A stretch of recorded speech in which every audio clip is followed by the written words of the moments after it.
Bumuwelta ang dating Viva Max actress na si AJ Rabal sa mga bashers sa social media na talagang ayaw tumigil sa pambebenga dahil sa kanyang paglahok sa 2026 TikTok trend na, "I wish I met you earlier."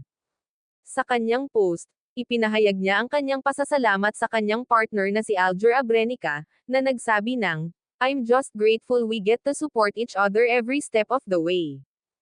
Para kay AJ, ang naturang post ay simpleng paraan lamang upang ipahayag ang kanyang pagpapahalaga sa kanyang partner na si Alger Abrenica, lalo na sa suporta nilang ibinibigay sa isa't isa sa kanilang personal na buhay.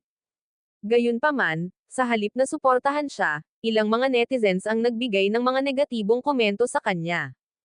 Isang netizen ang nagsabi na, "Wag masyado masaya, AJ.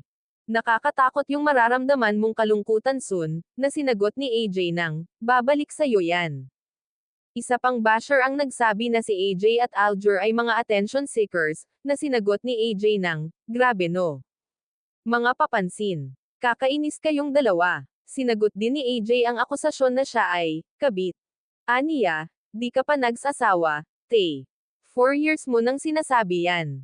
Para sa aktres, tila hindi na bago ang ganitong klaseng atake, lalo na't matagal na siyang binabansagan ng ilan bilang isang kabit. Sa kabila ng lahat ng pambabatikos at kontrobersya, nananatiling matatag si AJ. Sa halip na hayaang lumunin ng negatibidad, pinipili niyang ipaglaban ang kanyang sarili at ang kanyang katotohanan.